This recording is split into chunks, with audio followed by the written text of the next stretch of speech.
Hello and welcome to Shape the System, where we find and tell the stories that help people to rethink the way the world works.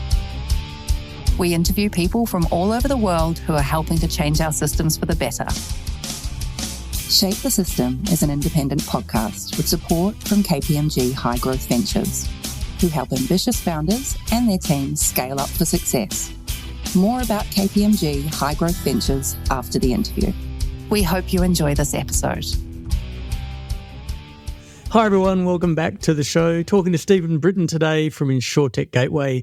I haven't done a UK interview for a while, so late at night for me, early in the morning for them. We're going to make that work. We're going to be talking all things insurance. In fact, in the last 4 years, we actually have only had one conversation or dialogue really about insurance. It was quite a deep, narrow dive, specifically with one insurance company who was doing something interesting. But what fascinated me coming in today is we're going to talk much more broadly about insurance and the role it plays in impact-led founders and companies and the UN Sustainable Development Goals more broadly. So we're going to dive straight into that. But firstly, Stephen, welcome to the show. Thank you for joining. Give us a little bit of your background and then we'll dive straight in. Vincent, good evening. It's good morning for me, as you say. Thanks so much for having me on your call, and I'm excited to speak to some of the questions I know you want to discuss.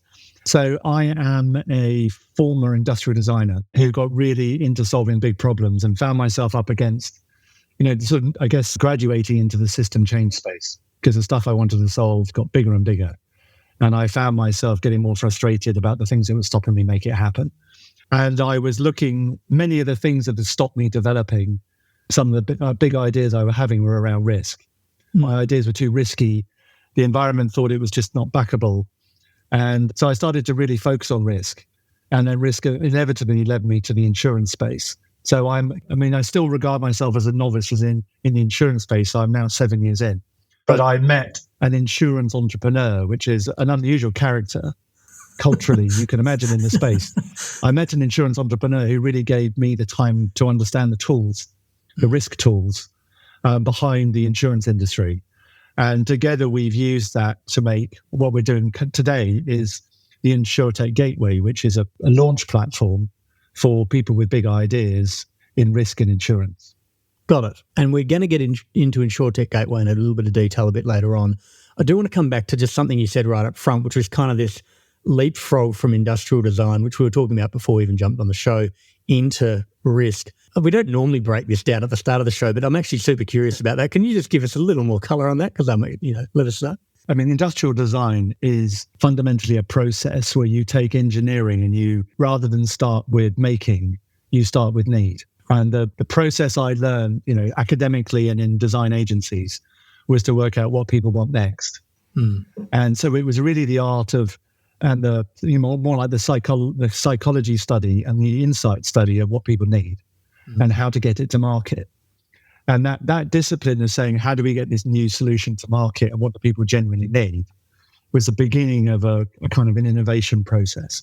Right. So that was the kind of the schooling of designing things that were fit for purpose that I learned to do around engineering, or whatever that be, software engineering, mechanical, electrical engineering.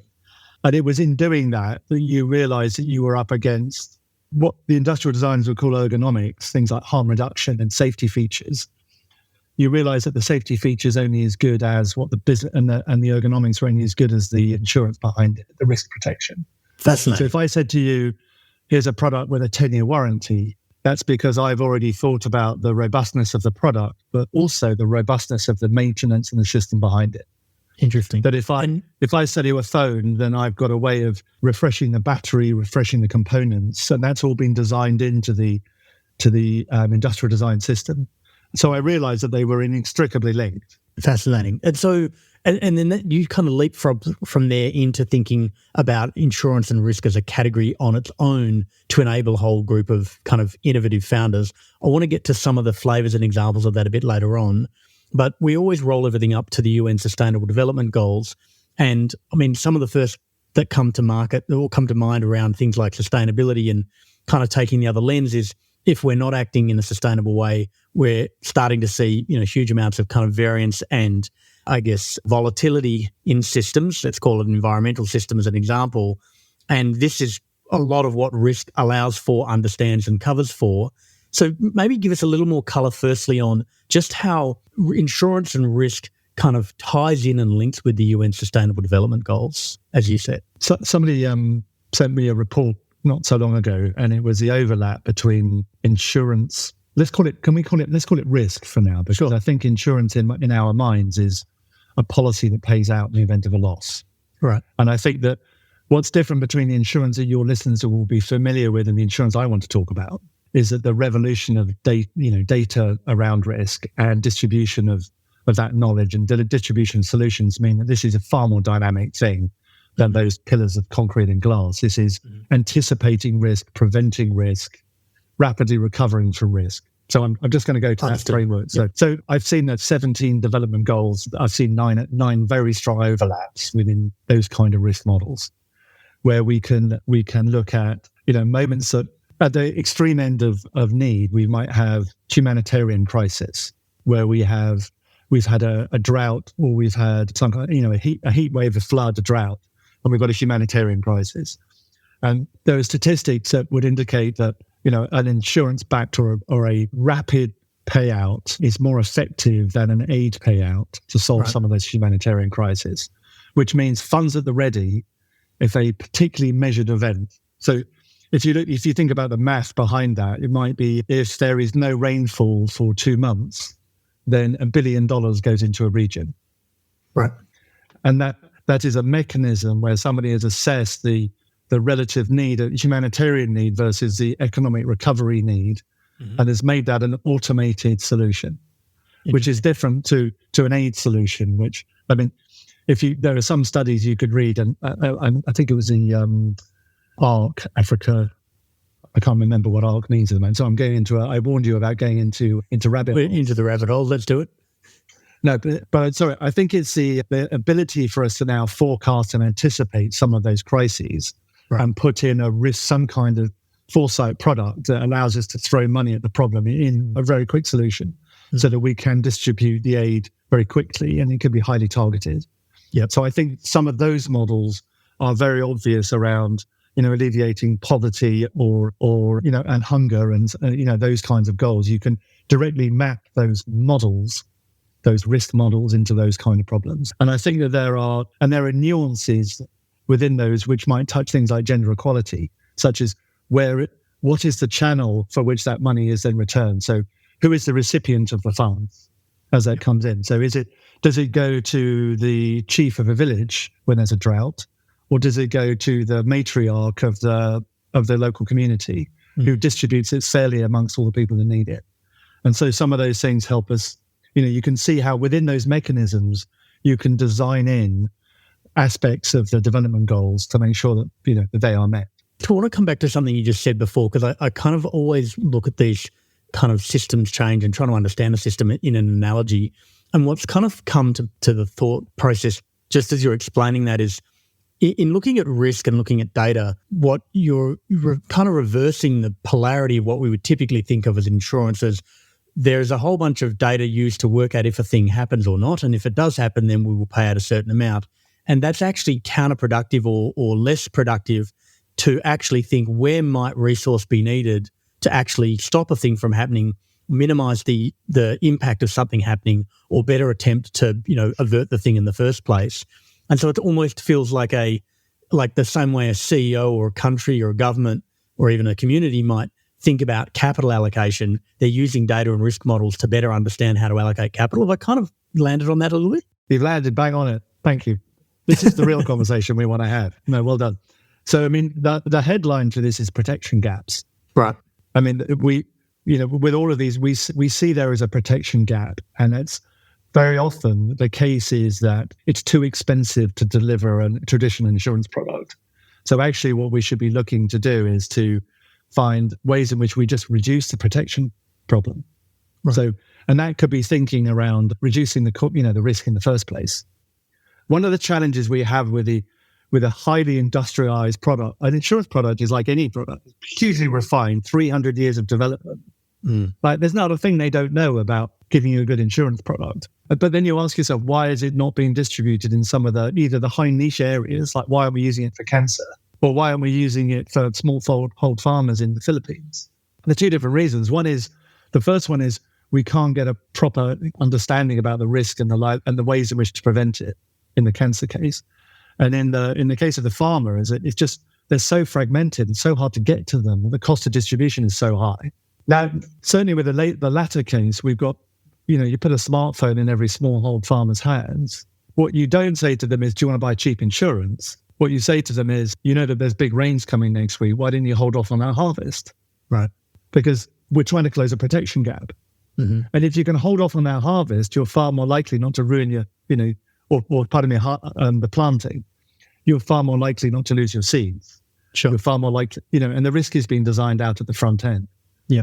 So data and community distribution like this are massive game changers to make us rethink all the principles that are right in insurance, but make them fit for 21st century problems. Yeah, I mean, I've got a bunch of different questions in different avenues. I'm going to start with probably one of the gnarlier ones, I think, which is I'm trying to work out where's the tail and where's the dog on this. Because if I'm thinking about a founder let's take the farmer example that you just highlighted, and that farmer is the customer opportunity, right? Let's say I'm an innovative company and I'm trying to work out how to solve the problem of if you plant and harvest at the right time, your yield will go up 30%. That's good for humanity. It's good for the farmer. It's good for that economy. It's good for that community. So that's a massive gain. I'm trying to work out when these companies see that as an opportunity, what's the tail and what's the dog with regards to the risk and the data and the product and then the economic model? Like, how do those things kind of come together? Because I'm trying to work out if there's a whole cohort of founders who are looking at problems in a practical sense and not thinking about an entire universe of business opportunities because they don't understand that you can use risk as an approach not only to solve a problem but also as an economic model in its own right. There are things that we can prevent and there are things that we can use to help optimize our business. Mm-hmm. This is risk management. And there are things that are catastrophic that we need firstly we need to separate it, and then we need to find. So if the analogy would be you driving your car, if you only had insurance for the moment that you hit somebody or maimed yourself, that's catastrophic loss, right? And everything else was your problem. Everything, the scratch, somebody broke a window, and whatever. I mean, it's in my world that's £2,000, £5,000. That's your problem, right? The reality is when you buy a motor insurance product, that a majority of the costs for those things that are very likely, the costs are all there. The costs are in the replacement of doors, and because that's the only time you genuinely really call your insurance company. It's the stuff that are kind of avoidable.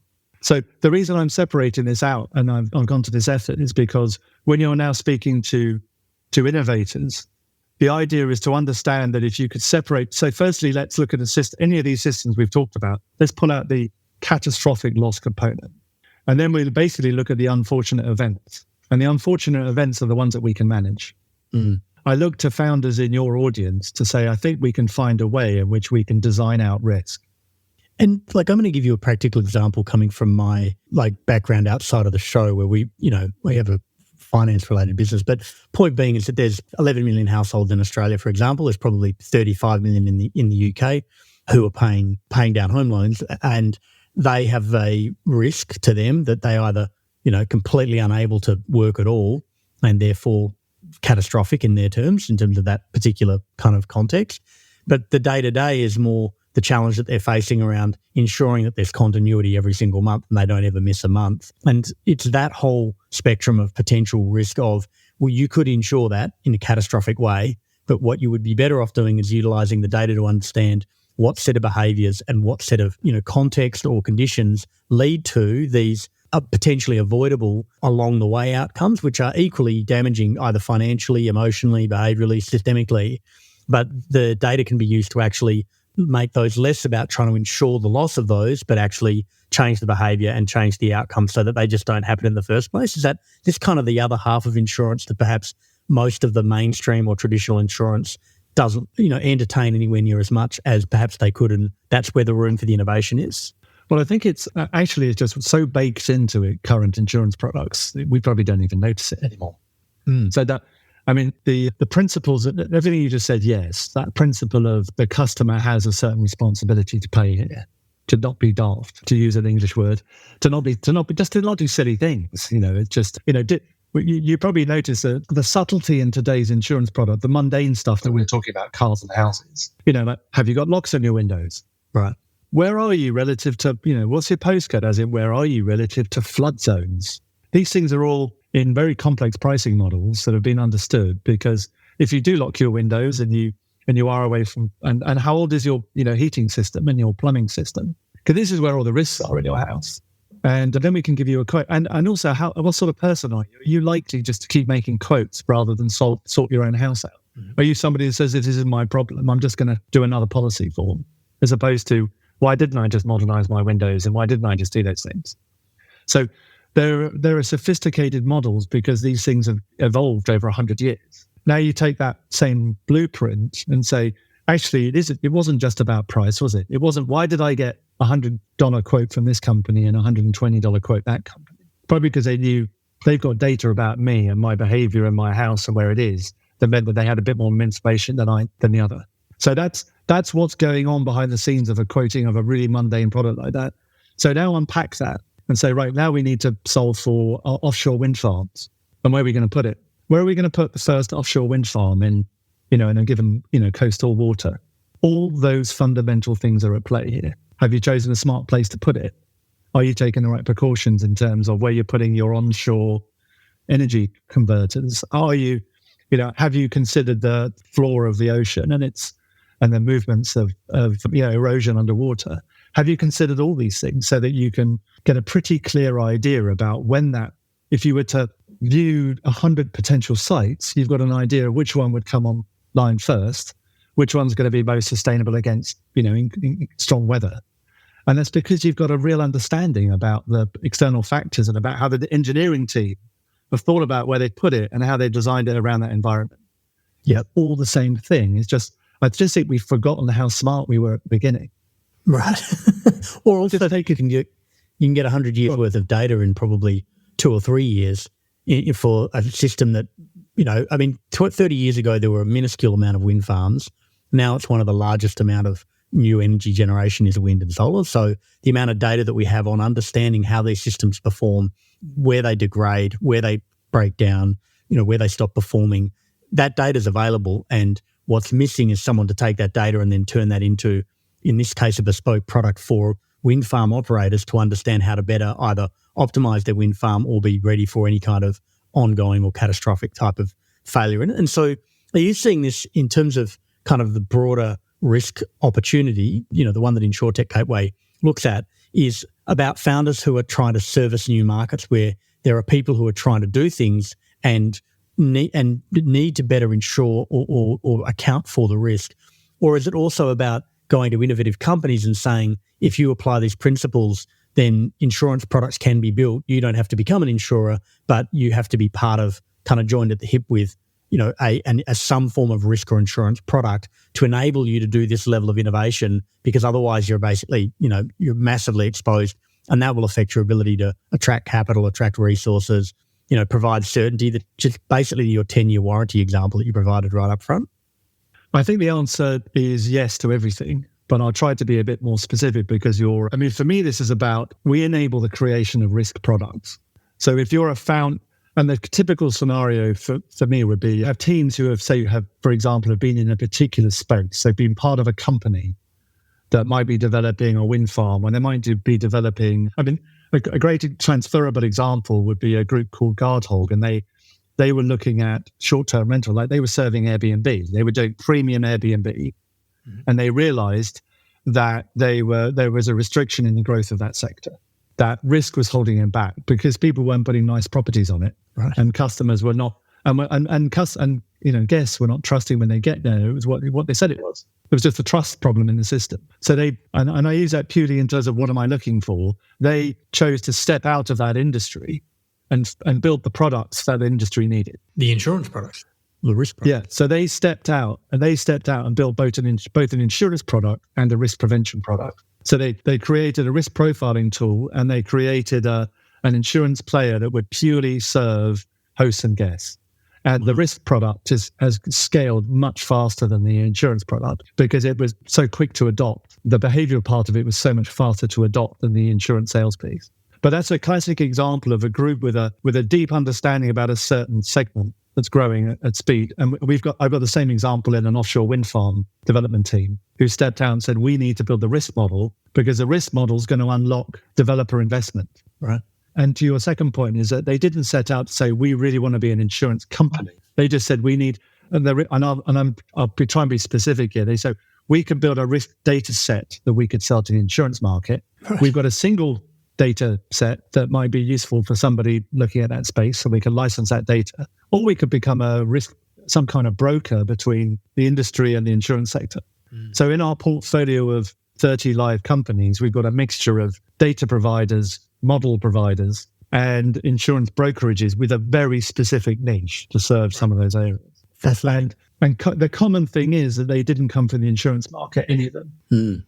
They came from a knowledge of there's a gap in the industry. I've been battling to try to get this lever to move, and we can't attract capital to it, or we can't execute it, or no one believes in the longer term picture of these things, or is not prepared to come on that journey. And so the only way to solve for this problem is to account for the risk, either along the journey or in the act of some catastrophic. I wonder how many founders are trying to solve a problem directly, as in build a wind farm in your example, and would probably be better off thinking about actually how to turn the desire to solve that and all the subject matter expertise and data they have about that to enable system level change by introducing risk controls and insurance products, for want of a better word, or enabling those to exist. Is that kind of the angle here? Yeah, that's the angle. Well done. Yeah, no, it's good. I could have done with you a few podcasts ago, actually. But but that's it. And this isn't so mysterious because I'm sure many of the listeners know that character in their business who think like this. Yeah, who is thinking around, how do we remove the blocks? How do we hack the system? I was attracted to talk to you in your call because of the way you framed it. This is about shaping the system. The gateway. Can I move on to the gateway and why we did it? Of course. Yeah, absolutely. Frame this. So, the reason I loved all the shape the system framing of what you're trying to do is because I wanted to hack the system. The gateway is a hack of a system, and we started off by thinking, let's launch some really important risk prevention product because we've got all these new tools. And we realized that the system just didn't get it, or that it was going to take time for them to get it. System players, whether it be the insurance system or some of the big markets that we've just been talking about. So we knew that what we needed to do was shorten the path for innovators. So we became the world's first fully authorized incubator, which meant that we could launch stuff. So we're a launch platform. That means that if any of your listeners, whether it be working in wind farm or they're working in some kind of agricultural, agri-tech, if you think that what you're up against is risk and risk data, then we're a platform where you can come and we can help you access the insurance system because we're regulated. Sorry, we can give you we can delegate our authorizations to you. We can find an underwriter who might want to give you capacity to make you an insurance product, or we've got relationships that might mean that we could distribute or partner with other insurance people in the industry too to make this work. And that's what we do as a kind of a hack platform around risk. It's and I'm proud of Meta too, by the way, because we're always talking about shaping the system for people who are changing it at a system level. But the idea here is that those people might actually build in some form of risk or insurance product for the people who are shaping that system. And then you're the meta below that to enable the people to get into that insurance game in the first place. It's like 3 levels of inception. I love it. I just think about some of the people we've had. This is a dream and a dream. we need to spin the top, don't we? Yeah, it's wonderful. I think about some of the people we've had on the show in the last 6 months, actually. Pete Zaglinski from Seabin, an amazing founder, and they built a system that basically pulled water out of marinas and harbours, and they have pivoted to become a data company. They realised that what they really understand is what's actually happening in any location with regards to the amount of rubbish and flow and trash, and they're informing policy. And their business model is I would say still evolving, but they're clearly understood that they're better off being a data company.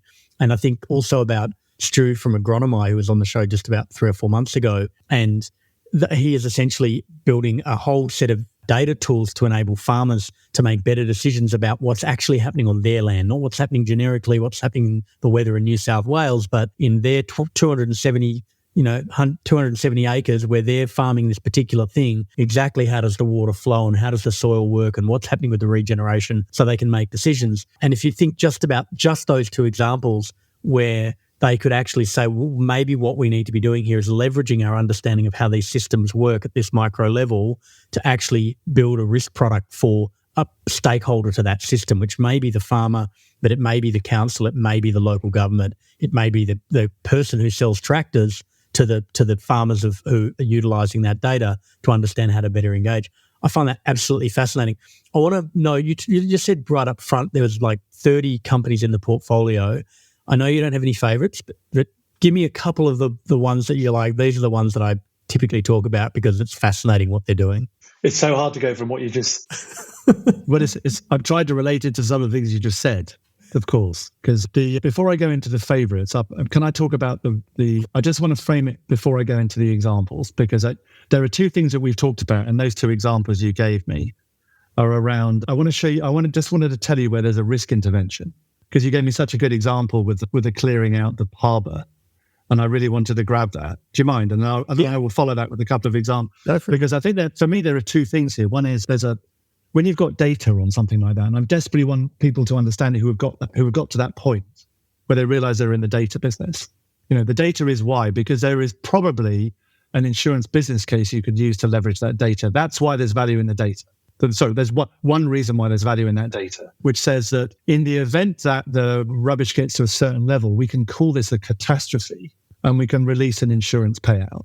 So at the moment the density of rubbish gets to this point, we could unlock a fund, some kind of special funding that will call this an emergency cleanup operation. So we can create a trigger. And that is very common, that trigger. And I'm going to talk to a trigger example. That's why I wanted to come back to. So we can create a trigger that the whatever it is, the density of rubbish in that, is now become to a point where it's either unsafe or it's uncommercially viable for us as a tourist community, whatever it might be. There'll be multiple triggers in that density of rubbish number. And we can trigger recovery, but also we can trigger penalties. Or should I say so somebody like the coastal planning will say, this hotel has just moved into this area. Look what's happened to the level of rubbish. We're going to make it their fault. And, we gave you this permit to build this new hotel or to run this resort, and look what's happened to the rubbish. You owe the state $1 million. Right. So, but, that resort will take out an insurance policy to protect itself so that it can recover, because that's probably enough to destroy the hotel. And in both cases, that data has been turned into a lever, which are both, or first a trigger and then an economic lever, which could be an insurance product. So I'm going to focus on the first one. So one of my favorite projects, I'm sorry, they're all favorites. One of the one I'm going to point to. It's complex. The trouble with what I do is that the hardest ones are often the most painful to do and will have such a big result. And I love speed. I love stuff that just happens. And we make, the delight of a hacker is that you make something happen quickly. This one is happening really slowly, but it's amazing. And that same thinking about a trigger, there's a group called Flood Flash, and well worth looking up what they're doing. But they take, a very simplistic way of describing it would be the problem they solve is that many people get rejected for flood cover because they live in a place that is now more and more susceptible to volatile weather. Floods that used to be one every 100 years are now one every 10 years.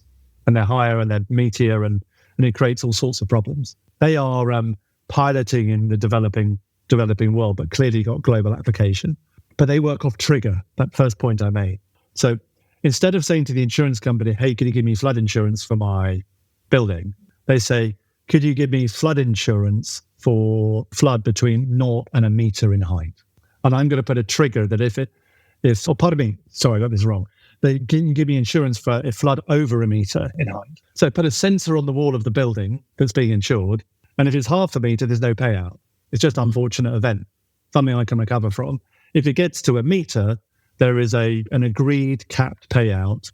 Let's pull a number out, $500,000, whichever country you're in. And that is used to recover the damage of the business it's set. Completely transferable to the pollution and waste in a harbour. If the rubbish gets to a certain height, here's the trigger.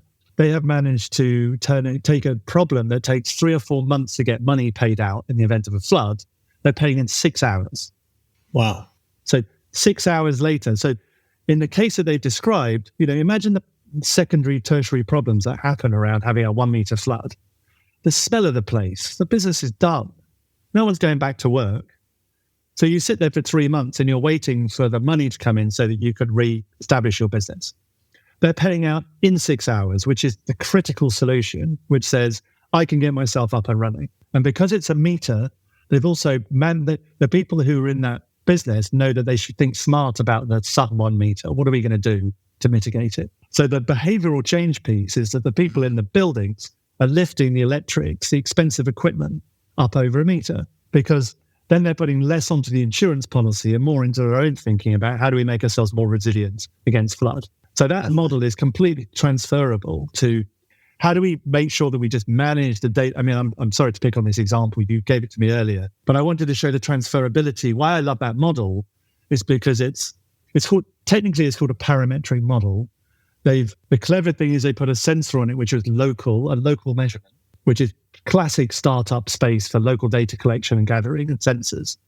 And then they were able to lean that back onto the insurance sector and get it distributed, by major brokers in North America. Yeah. And that model we could do with your waste recovery, your waste management business. And we could create an international coastal parametric product for waste management. It's fascinating. What's interesting to me as well is that if you and I think a lot of people don't think about this, but it's obvious when you say it. And I'm going to come back to just kind of the mundane insurance example you talked about before.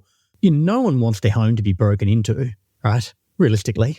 There's no real benefit other than someone who doesn't like their old car and is looking for a way to crash it, which is the occasional new stuff. Yeah.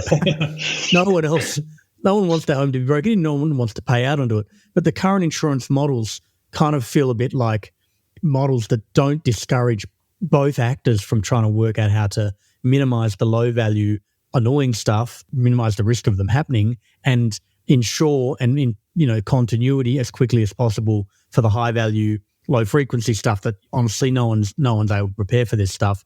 And it feels like this is actually a situation where it actually ends up being better for all stakeholders. Is that kind of the playbook here for a lot of these risk products and retail products, is to work out how to create this dichotomy where you say this is the too hard basket, no one should have to prepare for this, so let's insure for it from an insurance product perspective, and this is the stuff that if you actually took some steps, you wouldn't need to insure for this stuff because you could essentially self-insure. You talk about some language on your website where you talk about kind of enabler and protector. Is that kind of this duality? Is that what's happening here? Or is that a broader point that you're kind of making when you have that on your site? No, that's it. Spot on. I don't suppose you're a copywriter, are you?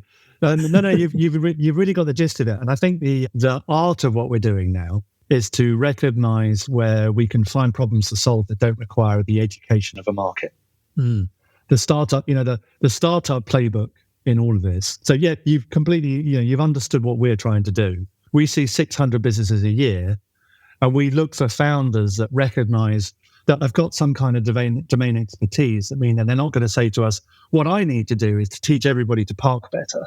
Right. Because if I could only get everyone to park their cars better, look at all the money I could save. Or I want to get everybody to put better locks on their windows. You're like, wow, you need like a £300 million advertising budget to change behavior. Whereas if you've got a nice niche, and I'll go back to your cleaning up. I'm sorry, I don't know enough about the harbour business, so I'm talking quite superficially about cleaning up the rubbish. We've got a clear, niche area where there's a lot of awareness and a lot of people being educated about the problem. It's everywhere, and you don't have to educate anybody about rubbish coming up on the beach. Mm. So that is a really, that for us has been over and above we've got this ability to do these things now. It's our job to try and find the battles to win. Yep. The right founders to back, and I'm hoping that through, anybody listening here will understand that some of the things are just going to be, yeah, you're right. I can't educate a whole market on locking windows. Right. But I might be able to surface my data and show the growing pressure on our coastal waters, and I'm visualizing it well, and I've educated people, and there's clearly a lot of interest and a lot of actors that want to do things. And if I could only get these 30 parties or 50 parties to act, then we can make a solution here. Mm-hmm. That sounds like the kind of model that we can deal with. Yeah. If it's, I've got to get 1 billion people to do something, right? That might be a hard task for a startup. Yeah, and also not the right thing for a risk model to necessarily do. I think what you're trying to do with a lot of these risk models is to create the thing that doesn't require behaviour change to sit out on its own and to have a risk product or an insurance product attached to it, and then the thing that enables some form of behaviour change, which is a small nudge from where people are today, to simply happen by virtue of knowing that the big stuff is catered for, but the small stuff is something that can be catered for by the individual with some degree of kind of agency. I kind of want to follow on from one thing you just said.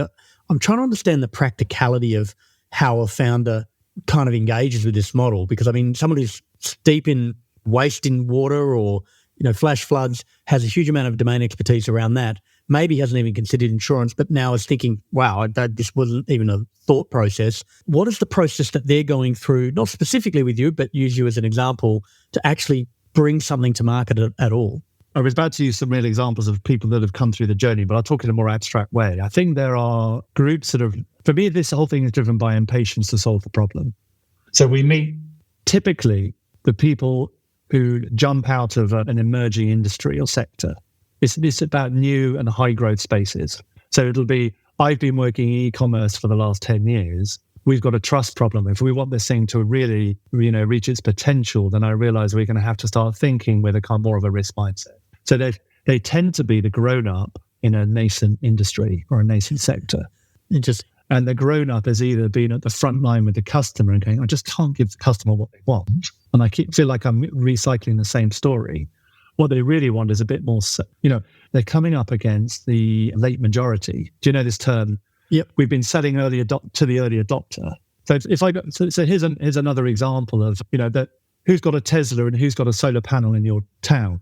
How many of our aunts and grandparents and parents have got solar panels and Teslas? It's because they're the late majority now. And I think as entrepreneurs and business people and corporates, we recognize that a lot of the new things have been adopted by, the early adopter, of course, because it's cool, it's new, it's fresh, it's fun. It might be slightly technical to deal with. And then we find ourselves dealing with the late majority. And it's the late majority who are like going, oh, it hasn't got a warranty. And I'm not sure if this has really been thought through. And, why are you not going to have a heat pump? Well, did you not hear what happened up the road? They never got it working. Why didn't you get electric car? Oh, I've got range anxiety. I'm not sure what the value of my car be when I sell it. So I think we're dealing with, as markets mature, these brand new markets mature, we find ourselves up against the resistance of change from people who are a little more ingrained, who are more risk averse.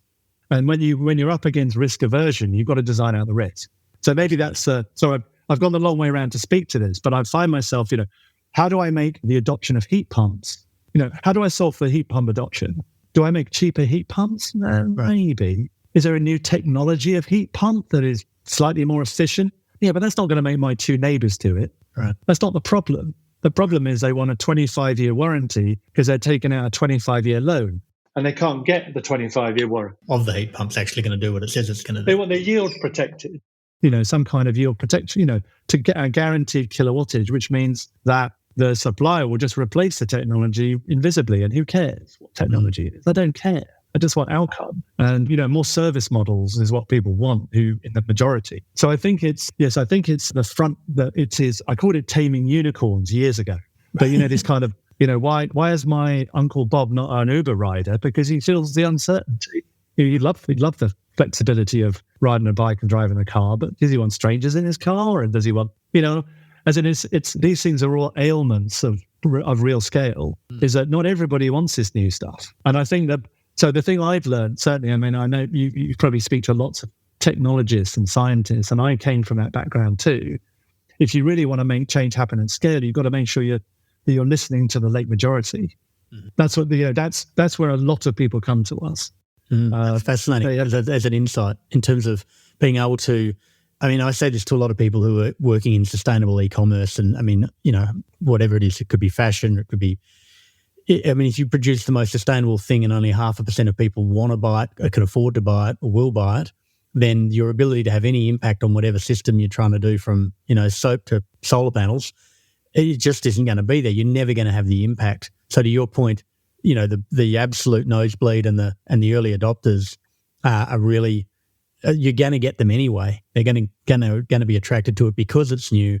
mainly for signalling, if nothing else, although, probably as a badge of honour, and risk as a problem. I've got a follow on from it though, which is I want to understand if you've got 30 companies that have come through and you see 600 companies a year, I want to understand the practical journey that a founder goes on when they decide, we have a risk opportunity here and it's holding back our ability to impact at scale, and we've decided we want to introduce some form of insurance or risk product. We'll use that term fairly generically. Like, what's the journey that they go on specifically with you guys to actually execute that?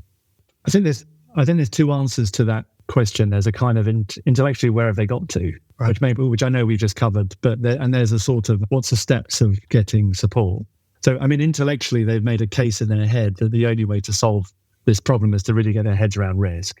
Like, the only way to get heat pumps adopted by 60% of the population to meet our efficiency goals is we're going to have to wrap this and de-risk it for the late majority. Yeah. And the business case, you can make a business case and said if everybody in the country had a solar panel and had this, then we would meet our emission goals as a community, as a region. So you can make a business case on these things, and then you go, no. So once in my head, now I've got the business case for the late majority. How do I go from my nice, safe job to the rather shaky place of doing a startup? And so I think you would, or should I say, to launching some kind of risk business, because you're right, your question is broader. Where might I go? And I think what you're trying to do is you're trying to get a data set of an audience. And you're trying to design a risk product, and you're trying to understand its scalability. Mm-hmm. It's just the same as if you were launching any other product. You would say this is a number of people in the country who would benefit from this risk product, and this is the nature of the risk product I need. And you would effectively be making a business case, as you would in any place to launch this business. And then you could decide whether you try to do this as an internal activity, which would be to form some kind of, a data revenue that you would sell to the insurance sector and they would create an insurance product, or whether you would jump yourself and form your own kind of brokerage business. And in the case, or like a standalone risk modeling business. In the last two examples, you'd probably step into the venture market. Right.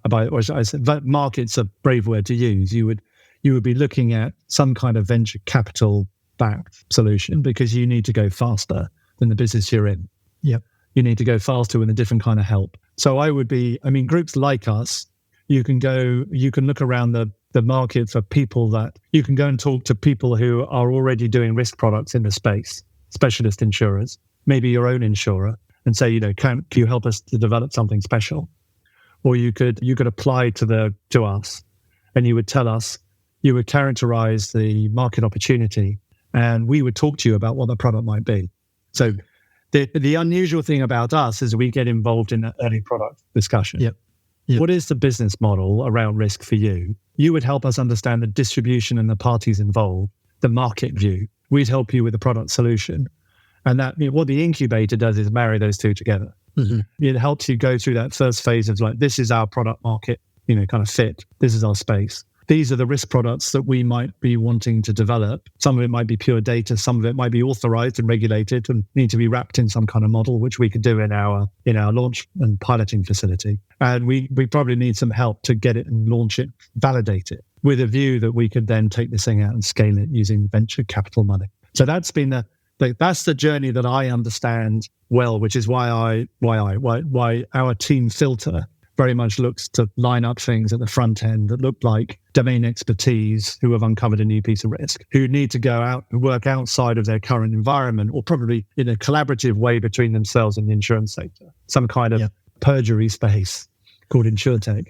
It's a different version of Insurtech. I think Insurtech is so commonly labeled as kind of, I'm going to release a new insurance product, but it sounds like so much of what you're across and seeing and actually elevating through Insurtech Gateway is actually about working out how to get founders and companies with sets of data that could lead to new risk products to exist in the market, whether they are the provider of that product or simply a data broker or supplier to that, which I think is absolutely fascinating. A follow-up question I've got from that is, and you gave the example of flash flood, operating in the US. Do you often find that Flood flash, sorry, thank you. Definitely don't want to get that wrong, although I'm sure they go hand in hand. and then you flash flood Z. I think one led to the, yeah, exactly, yeah. I wanted to understand, though, when you have a group of people, a founder, a company that's found a niche and found a set of data, do these things typically have beyond local appeal, not necessarily global, every single market, but a lot of what the data, insight that they uncover can be applied in a lot of jurisdictions because the type of risk are they often quite able to be global, sooner rather than later because of the nature of what this is? I don't know about often. I mean, I guess my only view is that the best models you can pilot on you can create your own local model. You can localize the model and prove it. One bay, back to our example again, this is one bay of a million bays in the world, right, that we can create this product at a bay by bay level. Yeah. And if we can get our data together at bay level and we can get and then we can aggregate our data across a region, across a country, across all bays in the world, I mean river, sea bays, then we've got a replicable model. And I think that replicability, which is where it demonstrates the relationship between bad actors and the system. Mm-hmm. If that is our system, our ecosystem outline, and then we just have to show that there are 1,000 systems like it. I mean, I'm sure that by virtue of what you're doing here, most people listening are thinking in that kind of, this is the outline of my system kind of way anyway. Yeah. But if I'm looking at a town by town, a Facebook community by Facebook community, a chronic condition sufferers group by chronic condition sufferers group, I'm finding ways of putting a ring around this. Right. And saying if I can solve for this particular group, then I can scale it to others. Yeah. And that's very common around our portfolio, that they put a ring around a group. Type 2 diabetic sufferers as a community, this is how we solve for it. Right. Bays and plastics pollution in bays is another ecosystem we'll put a ring around it. Yeah. And I think if you can and show it's a replicable phenomena, then we're looking at scale-up opportunities. Yeah, and the reason why I think about this is that, the wisdom, and I'm thinking about companies in Australia, population of 26 million, 27, whatever day it is, and it's a relatively large market from a GDP perspective, but from anything that's linked to population, waste in harbours is probably a good example, but type 2 diabetes would be another example. It's not a very big market because it's less than 2% of the global population. So the ability to create a solution to a niche that at a global scale is still a massive niche, and then be able to take it and say, we've already tested this and got this working in Australia, and we now are able to ship this thing globally because the characteristics and the data and the heuristics and what we understand about type 2 diabetes are inherently replicable, transplantable across geographies because we're so narrow on the problem we're dealing with. It's interesting you say Australia. I'm going to slightly sideline you here, but I hope you'll go with me. Because for me, I said to you before, there are two things. One is the great thing about startups is you can go fast. And speed, when you're an innovator, speed is everything, absolutely everything, because speed is burn. It's your funding, and you've got to hit milestones. And if you don't, you're done. Cash is going to finish you off, which is why so people are afraid to do things, because it's you just have limited support, and that's part of the excitement. And then the other thing are the kind of tools and models that intellectually we could talk through that could be done. Why do I like working in Australia? Why did we start an Australian business with the Gateway? It was the first satellite business we created where we could work with the Australian market. And it was because we thought you were faster. We just thought you were faster, culturally faster. Like if you were Uber, if you were wanting to test out flying drone delivery and you're Uber looking in that fleet, would you do it in London? No, because we'd still be talking about regulation and all the clever tools that we'd have to do. Or would I go to Australia and launch it in a weekend? Just get on with it because I've got space and a mindset that just says, hell, let's give it a go. Who knows? So I think there are things that I would look for different countries around, like mindsets for making things happen at speed. And there are other countries where I might look for some really geeky regulatory framework. And I think so globally we need to pick where different countries are strong. So I know that. So sometimes when someone comes in the door and says, "I've got this fantastic solution for," I want to choose something other than diabetes and flood problems, but a wildfire. Do I go to California or do I go to the bush in Australia? I think I'd probably get there faster in Australia because I reckon you guys will crack your heads together much quicker and faster and say, "Well, let's give it a go." Absolutely. It's funny that you say that as a complete and utter tangent. I've observed over the last 20 years that Australians, for whatever reason, don't tend to go first, but when something else is gone, Australians tend to go all in. And the example I tend to give is planking. I don't know if you remember this fad from about 15 years ago where people would lie down on an inanimate object and just take a photo of themselves. And the planking group in Australia, for whatever reason, was far bigger than most of the other planking groups. I don't know why we take these things on and double down on them, triple down on them, but maybe it's a cultural idiom. Just kind of probably we're getting up to the hour, which I love. I love taking the full time. But I guess one closing question, everything you're doing has ultimately global potential, like, even rolling up to the UN Sustainable Development Goals, but even beyond that, so many of the things that we need to ensure in one place are probably opportunities to ensure or provide some form of risk management in another. When you think about where you guys are at now and, your plans in 2024 and what you're trying to achieve, like what's front of mind, like what are you trying to get through? And for the people who are listening now, like how should they be thinking about this and how should they potentially engage if they're interested in trying to explore this further from where they're coming from? I'm not going to pick on a particular, impact challenge to solve because, I'm here as an enabler. I think the thing that I wake up on a Monday morning trying to solve, the thing that bothers me on my weekends is that I can't get the kind of impact funder investment mindset to solve the risk issue. I find myself running behind very well supported and funded projects. And I say, I just have to wait for you to realize that you need risk and then come and find me. And I just wish that, through this, the reason I, wanted to do this podcast is that I just want people to understand that you need to bring us in early because we can really integrate with what you're trying to do. And I say we, I mean, the risk thinking version of yourselves, version 2.5 of whatever business these innovators are doing, come and talk to us now and build us into your current thinking because you're going to need us sooner than you think.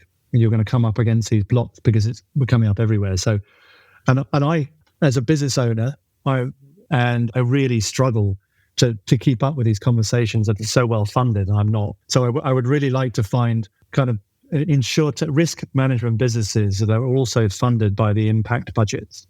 Mm-hmm. Yeah, the confluence of that. Yeah, because I think it's the idea that, we'll go and talk to the insurers because they've got loads of money later. That isn't this group. Mm. There is a $3 trillion industry over there, but they're not sitting on great big impact projects, not generally. Mm. They're looking at, they're being hit over their head for not penalizing oil companies right now and incentivizing electrification. They're being used as a penalizing tool marketplace. Mm. And what people are doing is bringing it into the innovators toolkit. Mm. So my quest is to try and find people who get this from this conversation and realize that they should be bringing us into the equation. So I really need to talk to the foundations and the people who are running these projects to go, yes, we need this thinking in. How do we work with the Gateway and their portfolio, or how do we spin up some kind of project or standalone business together so that we can bring this stuff up to speed because it's going to get us. Yeah, wonderful. Well, Stephen, we're going to leave it there for today. For anyone who's listening on the founder side or in the funding side that is, impact-led or just involved in that generally, I would absolutely encourage you to check out Insurtech Gateway. I've been fascinated by our conversation, but I also now have about a dozen people I think I need to contact and say you need to be having a chat to these guys.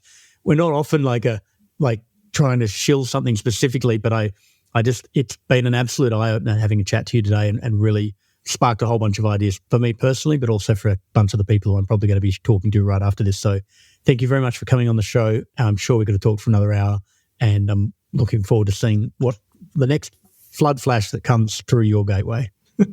Very good. Well, thank you, Vincent. I've really appreciated the platform and your approach on these questions. We need people like you. Thank you.